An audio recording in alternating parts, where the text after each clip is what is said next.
Unë jam një njëri 45 vjeç dhe kam 7 vite i martuar me Teutën. Kur unë johëm, ajo kishte një vajzë nga martesa e saj e parë, Borën. Sot Bora është 27 vjeqe. Ajo kishte jetuar disa vite në Gjermani.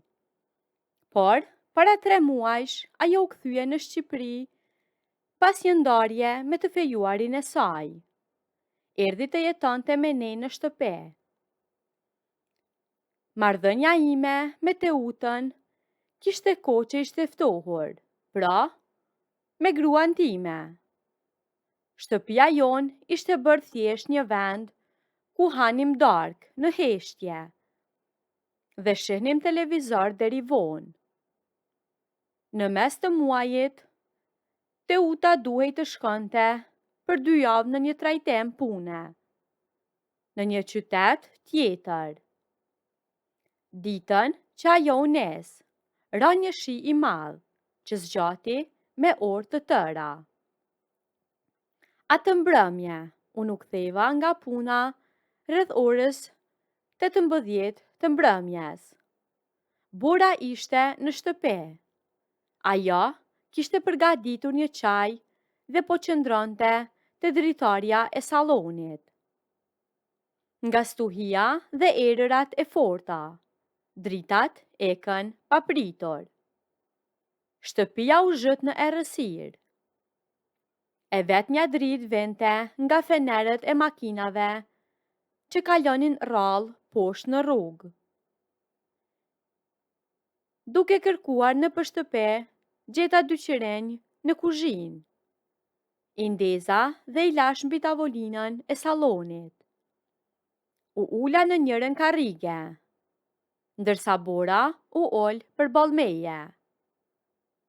Telefonat nuk ishin rrjet, kështu që nuk kishim asgjë me se të merreshim. Më duket sikur kjo shtëpi është gjithmonë kështu, tha papritur Bora. Zëri i saj ishte i olet. Si kështu e pyeta?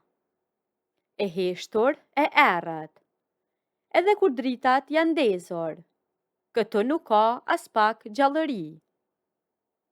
I dhash të drejt me vete, por nuk dita çfarë t'i përgjigjesha. Nëna më tha se ti ke qenë ndryshe më parë, vazhdoi ajo.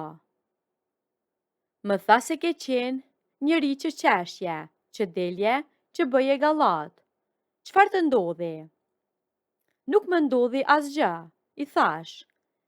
Thjesht kalojnë vitet, njeriu lodhet nga punët, nga fakturat, nga e njëjta rutinë çdo ditë. Ajo u qua nga karrigja dhe shkoi te dritarja. E shete shiun që përplasej pas xhamit. Kjo nuk është lodhje, tha ajo pa e kthyer kokën nga on. Kjo është dorëzim. Ti ke hequr dorë nga gjërat që të bëjnë të ndihesh i gjallë. E shoh si lëviz në shtëpi, si një hije. Fjalët e saj më prekën më shumë se sa doja ta pranoja. Ajo po thoshte gjëra që unë i mendoja çdo natë, para se të më zente gjumi. Por që nuk kesha guxim t'i thosha me zë të lartë. Unë ngrita nga tavolina dhe shkova drejt saj. Dola përpara dhe i zura rrugën para dritares. Kjo nuk është kaq e lehtë sa e bën ti, i thash, ti je e re. Mendon se çdo gjë mund të ndryshohet me një vendim. Kur të arrish moshën time, do ta kuptosh se sa e vështirë është të ndryshosh në këtë moshë që jam unë. Unë ndryshova, tha ajo, dhe më pa drejt për drejt. Lash punën, lash një fejes që nuk po funksionante dhe u ktheva nga e para, sepse refuzoj të jetoj si e vdekur. Kishim shumë emocione të ajo dritare. Për disa qaste, askush nuk foli nga ne. Dëgjohej vetëm zhurma e shiut jashtë. Në atë moment, unë e pash atë me një sy tjetër. Nuk ishte më thjesht vajza e gruas sime, që vente për vizitë. Ishte një grua e rritur që po më përballte çdo ditë me të vërtetën. Ajo bëri një hap para meje, unë nuk u tërhoqa. E ngrita dorën dhe i preka krahun. I thash, çdo fjalë që e thua është ashtu siç thua ti, sepse unë ka vite që nuk mendoj as pak për veten time. Ajo buzëqeshi dhe më tha, e shoh që sytë e tu dhe të nënës nuk janë më të lumtur. Prandaj, pse nuk vendosni që të ndaheni që të dy, me qenë se kjo martesë nuk po funksionon më. I tregova që nuk ishte e lehtë, pasi të dy venim nga një martesë e dështuar, dhe mendonim se ne të dy bashk do të funksiononim shumë mirë.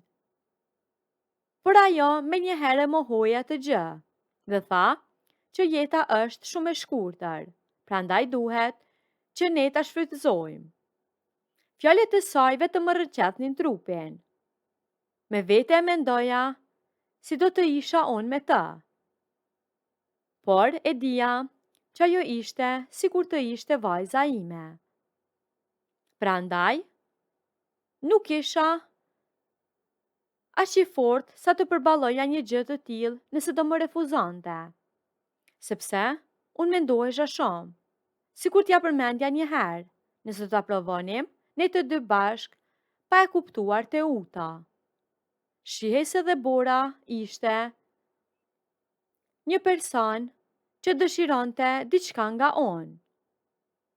U ofrova afër saj dhe nuk mendova më dy herë. E kapa tek krahu dhe ofrova tek vetja. Ajo nuk lëvizi.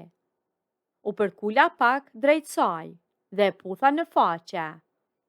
Ajo me njëherë më ktheu kokën dhe më kapi tek fytyra me duart e saj të bardha e të buta. Më puthi në buzë. Kjo gjë më habiti te i mase, nuk e presja nga ajo. Edhe pse shihej që ishte një vajzë e dalur, dhe nuk donte që e momenti t'i ekte asaj. Ishte një puthje e shkurtër, por e ngadalt. Në atë moment, mu kujtua te uta dhe u tërhoqa. Ajo qëndroi me sytë mbi mua. Nuk tha asgjë. Nuk pati as një ankesë, as një zemrem. Vetëm qeshi më rrahu tek shpatullat dhe thjesht u kthye. Mori qiriun e saj nga tavolina dhe iku drejt dhomës së saj. E mbylli derën në heshtje. Unë beta vetëm pranë dritares. Ula përsëri te tavolina dhe pash fitilin e qiririt tim, që digjej ngadalë deri në mëngjes. E më pas, nëse doni ta dini vazhdimin e historisë, bëjeni videon like.